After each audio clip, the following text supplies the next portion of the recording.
آقا علیہ السلام کے اعلان نبوت کے بعد جناب ابو بکر صدیق رضی اللہ عنہ نے اسلام قبول کیا، تو آپ رضی اللہ عنہ نے اپنی تمام زندگی حضور علیہ السلام کی اطاعت اور اللہ عز و جل کے احکامات کی کتابیں کر لی۔ آپ رضی اللہ تعالیٰ عنہ اسلام کے اس قدر شیدائی تھے کہ ہر موقع پر حضور علیہ السلام کے ہمراہ رہے، جنگ ہو یا امن، ہر موقع پر دین و دین کی سربلندی کے لیے کوشاں رہے۔ آپ رضی اللہ تعالیٰ عنہ نے آپ کی انہی قربانیوں کی وجہ سے حضور علیہ السلام نے فرمایا تھا کہ میں نے ہر ایک کے احسانوں کا بدلہ دے دیا ہے، مگر ابو بکر کے احسانوں کا بدلہ روز محشر اللہ رب العزت خود عطا فرمائے گا۔ سکینۃ الاولیاء کے مصنف اور دار الشکوہ اپنی تصنیف میں بزرگان دین کے حوالے سے لکھتے ہیں کہ کوئی بھی صوفی اس وقت تک مقام فنا کو نہیں پہنچ سکتا جب تک وہ صوفی خلوص نیت سے حضرت سیدنا صدیق اکبر رضی اللہ تعالیٰ عنہ کی پیروی نہ کرے۔ اور جناب صدیق اکبر رضی اللہ تعالیٰ عنہ کے متعلق آقا علیہ السلام کا فرمان عالی شان ہے کہ میں نے کہا میں پیغمبر ہوں تو وہ بغیر کسی معجزے کو دیکھے مجھ پر ایمان لے آیا۔ جب میں نے کہا کہ مجھے معراج کی سعادت حاصل ہوئی تو اس نے میرے واقعہ معراج کی تصدیق کی۔ جناب سیدنا علی المرتضی کرم اللہ تعالی وجہ الکریم سے روایت ہے کہ جب میرے والد گرامی کا انتقال ہوا، جناب سیدنا ابو طالب علیہ السلام کا، تو ان کی وفات کے 3 دن بعد قریش مکہ جو اس وقت موجود تھے وہ آئے اور انہوں نے حضور علیہ السلام کو یعنی حملہ انہوں نے کیا جو اور شہید کرنے کا ارادہ کیا۔ اس موقع پر حضرت سیدنا ابو بکر صدیق رضی اللہ تعالیٰ عنہ آ گئے اور انہوں نے آقا علیہ السلام کا دفاع کیا۔ جناب صدیق اکبر مشرکین کو دھکے دیتے اور فرماتے رہے کہ کیا تم اس بنا پر ان کو شہید کرنا چاہتے ہو کہ وہ کہتے ہیں کہ اللہ ایک ہے اور وہ اللہ کے رسول ہیں، اور اس بات کی دلیل بھی ان کے پاس ہے، بخدا وہ واقعی اللہ کے رسول ہیں۔ جناب شیر خدا کرم اللہ تعالیٰ وجہ الکریم سے جب پوچھا گیا کہ اللہ کی قسم کھا کر بتائیں کہ آل فرعون کے مومن اور حضرت سیدنا ابو بکر صدیق رضی اللہ عنہ میں سے کون بہتر ہے، تو جناب سیدنا علی المرتضی کرم اللہ تعالیٰ وجہ الکریم نے فرمایا خدا کی قسم حضرت سیدنا ابو بکر صدیق رضی اللہ عنہ سے بہتر ہیں، کیونکہ جناب سیدنا صدیق اکبر ان جو آل فرعون کے مومن تھے ان سے بہتر ہیں، کیونکہ وہ ایک مرد مومن تھا جس نے ایمان چھپائے رکھا اور اللہ عز و جل نے اس کی تعریف کی، اور حضرت ابو بکر صدیق ایک جوان مرد ہیں جنہوں نے اپنی جان کی پرواہ کیے بغیر راہ خدا میں برملا خرچ کیا ہے۔ آپ علیہ السلام کا نبی کریم علیہ السلام کی تصدیق معراج کرنا، یعنی معراج کہ جب وہ لوگ تان و تشنیع کر رہے تھے، ٹھٹھا بازی کر رہے تھے، مذاق اڑا رہے تھے، اور جس طرح سے جناب صدیق اکبر رضی اللہ تعالیٰ عنہ نے آقا علیہ السلام کی معراج کی تصدیق کی، تو پھر اسی طرح اللہ پاک نے بھی قرآن میں اس کی تصدیق فرمائی کہ پاک ہے ذات سبحان الذی اسریٰ بعبدہ لیلا من المسجد الحرام الی المسجد الاقصی الذی بارکنا حولہ لنریہ من آیاتنا، یعنی وہ ساری آیہ مقدسہ، اور پھر سورہ نجم بھی نازل فرمائی جس میں آقا علیہ السلام کے واقعہ معراج کی پوری تصدیق کی گئی۔ اور حضرت ابو بکر صدیق رضی اللہ عنہ نے مشرکین مکہ سے فرمایا کہ اگر حضور نبی کریم صلی اللہ علیہ وسلم یہ بھی فرماتے کہ مجھ سمیت میرے گھر والوں کو بھی معراج کی سعادت حاصل ہوئی تو میں یقیناً اس بات کو بھی بغیر کسی تردد اور حیل و حجت کے قبول کر لیتا۔ اتنا عشق، ایسی وارفتگی، ایسی محبت، ایسی اطاعت، ایسا اعتماد، ایسی یعنی عجیب ایک وارفتگی جناب سیدنا صدیق اکبر رضی اللہ تعالیٰ عنہ کی آقا علیہ السلام کی ذات کے ساتھ۔ تو یہ بات ذہن میں رکھیے گا کہ جب سرکار نے مشرکین کو دعوت دی تو وہ تو آپ کی جان کے دشمن تھے اور طرح طرح کی اذیتیں آقا علیہ الصلوۃ والسلام کو دیتے تھے. تو حضور علیہ الصلوۃ والسلام نے صحابہ کرام کو جب حبشہ کی طرف ہجرت کرنے کا حکم دیا تاکہ وہ مشرکین مکہ کے ظلم سے بچیں اور تبلیغ اسلام کا کام ذرا بخوبی انجام دیا جا سکے، تو وہ جماعت جو حبشہ کی طرف ہجرت کر کے گئی اس میں 15 مرد اور عورتیں شامل تھیں. اور اس کے بعد پھر آہستہ آہستہ اور قافلے بھی حبشہ کی طرف حضور علیہ الصلوۃ والسلام کے فرمان کے مطابق ہجرت کر کے گئے.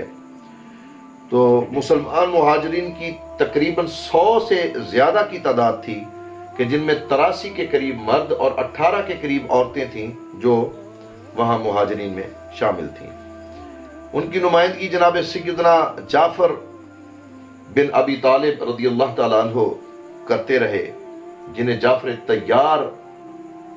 کے نام سے یاد کیا جاتا ہے کہ ان کو جنت میں اللہ نے پر عطا کیے ہیں اور وہ جنت میں پرواز کرتے ہیں، میرے آقا کریم کا فرمان ہے. اور حبشہ کی طرف ہجرت کرنے والوں میں سیدنا عثمان غنی اور ان کی اہلیہ، حضرت زبیر بن عوام، حضرت عبد الرحمن بن عوف، عبداللہ بن مسعود جیسے جلیل القدر صحابہ کرام بھی شامل تھے. جب ابو بکر صدیق رضی اللہ تعالیٰ عنہ نے حبشہ جانے کا ارادہ کیا تو مشرکین مکہ میں سے ایک سردار ابن دغنا کو آپ رضی اللہ عنہ کی ہجرت کا پتہ چلا تو اس نے سرداران قریش سے کہا کہ ابو بکر رضی اللہ تعالیٰ عنہ ایسا شخص نہیں جو اپنے وطن سے چلا جائے یا اسے وطن سے نکل جانے پر مجبور کیا جائے، کیونکہ وہ لوگوں پر صلہ رحمی کرتا ہے اور مصائب میں گھرے ہوئے لوگوں کو مدد دیتا ہے. اور سرداران قریش کو ضمانت دی اس نے اور حضرت ابو بکر صدیق رضی اللہ تعالیٰ عنہ کو حبشہ کی جانب ہجرت کرنے سے روکا. مظالم کی تو کوئی کمی واقعہ نہ ہوئی اس ہجرت سے،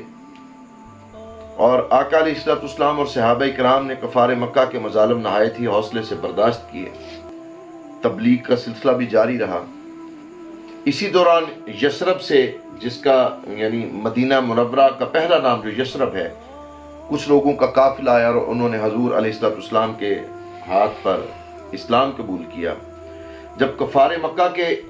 ظلم و ستم میں شدت آ گئی تو آقا علیہ الصلوۃ والسلام نے 11 نبوی میں مسلمانوں کو مکہ شریف سے مدینہ منورہ کی جانب ہجرت کا حکم دیا، جس کے بعد مسلمانوں نے قافلوں کی صورت میں مدینہ منورہ کی جانب ہجرت کی. بخاری شریف میں حضرت امام اسماعیل بخاری نے اس ہجرت کے متعلق روایت بیان کی ہے کہ حضور علیہ الصلوۃ والسلام نے صحابہ کی جماعت سے فرمایا کہ مجھے تمہارا دار ہجرت دکھایا گیا ہے جو کھجوروں والا شہر ہے. صحابہ کرام رضوان اللہ اجمعین کی ہجرت کے وقت حضرت سیدنا ابو بکر صدیق نے حضور علیہ الصلوۃ والسلام سے کئی مرتبہ ہجرت کی اجازت طلب کی تو آقا علیہ الصلوۃ والسلام فرماتے کہ جلدی مت کرو، ممکن ہے اللہ تمہارا کوئی نیک ساتھی بنا دے. جس وقت ایک کثیر تعداد صحابہ اکبار رضوان اللہ اجمعین کی مکہ مکرمہ سے ہجرت کر کے مدینہ منورہ تشریف لے گئی اور مکہ میں صرف حضور علیہ الصلوۃ والسلام، حضرت ابو بکر صدیق رضی اللہ تعالیٰ عنہ اور حضرت سیدنا علی کرم اللہ تعالیٰ وجہ الکریم اور ان کے سمیت چند صاحب مسلمان یعنی صاحب حیثیت مسلمان جو تھے وہ رہ گئے. تو حضور علیہ الصلوۃ والسلام نے ایک رات حضرت سیدنا علی المرتضیٰ کرم اللہ تعالیٰ وجہ الکریم کو اپنے بستر پر لٹایا اور خود حضرت ابو بکر صدیق کے گھر پہنچ گئے. اور اتفاق سے اس رات کفار مکہ حضور علیہ الصلوۃ والسلام کو شہید کرنے کے لیے آپ کے گھر پہنچ چکے تھے، مگر اللہ کا کرنا ایسا ہوا کہ جناب سرور کونین علیہ الصلوۃ والسلام کو وہ نہ دیکھ سکے اور آپ علیہ الصلوۃ والسلام ان کی آنکھوں کے سامنے سے، یہ بھی آپ کا زندہ معجزہ تھا کہ نکل گئے. اور حضور علیہ الصلوۃ والسلام نے حضرت ابو بکر صدیق رضی اللہ تعالیٰ عنہ کے گھر پہنچ کر آپ رضی اللہ عنہ سے فرمایا کہ اے ابو بکر، مجھے میرے رب نے ہجرت کا حکم دے دیا ہے اور میرے اس سفر میں تم میرے رفیق ہوگے. جناب ابو بکر صدیق رضی اللہ عنہ نے جب حضور علیہ الصلوۃ والسلام کی زبانی الفاظ سنے کہ تم میرے رفیق ہو، آپ رضی اللہ عنہ کی آنکھوں میں آنسو آ گئے اور حضور علیہ السلام نے آپ رضی اللہ عنہ کی اس کیفیت کو دیکھتے ہوئے فرمایا اے ابو بکر رضی اللہ تعالیٰ عنہ تم اس دنیا میں بھی میرے ساتھی ہو اور تم حوض کوثر پر بھی میرے ساتھی ہو اور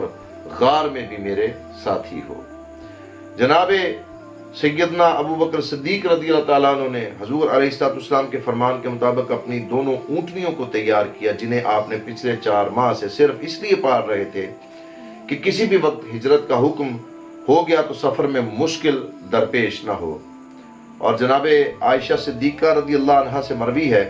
کہ نبی علیہ السلام دن میں کئی مرتبہ حضرت ابو بکر صدیق رضی اللہ عنہ کے پاس گھر تشریف لاتے اور جس دن آپ صلی اللہ علیہ وسلم کو ہجرت کی اجازت ملی اس روز بھی آپ صلی اللہ علیہ وسلم دوپہر کے وقت بھی ہمارے گھر تشریف لائے۔ گھر والے حیران تھے کہ آج خلاف معمول حضور علیہ السلام دوپہر کے وقت ہمارے ہاں تشریف لائے، اور حضرت ابو بکر صدیق رضی اللہ تعالیٰ عنہ نے حضور علیہ السلام کو دیکھ کر فرمایا کہ یا رسول اللہ صلی اللہ علیہ وسلم میرے ماں باپ آپ پر قربان، یا رسول اللہ صلی اللہ علیہ وسلم آپ اس وقت تشریف لا رہے ہیں تو ضرور کوئی اہم بات ہوگی۔ حضور علیہ السلام نے فرمایا ابو بکر اہل خانہ کو یہاں سے ہٹا دو۔ حضرت ابو بکر صدیق رضی اللہ تعالیٰ عنہ نے عرض کی یا رسول اللہ صلی اللہ علیہ وسلم یہ سب آپ صلی اللہ علیہ وسلم کے اہل خانہ ہیں۔ حضور نبی کریم صلی اللہ علیہ وسلم نے فرمایا ابو بکر رضی اللہ عنہ مجھے ہجرت کی اجازت مل گئی اور میرے اس سفر میں تم میرے رفیق ہو۔ حضرت سیدنا ابو بکر صدیق رضی اللہ تعالیٰ عنہ جب یہ خوشخبری آقا علیہ السلام کی زبان اطہر سے سنی تو خوشی سے آپ کی آنکھوں میں آنسو آ گئے۔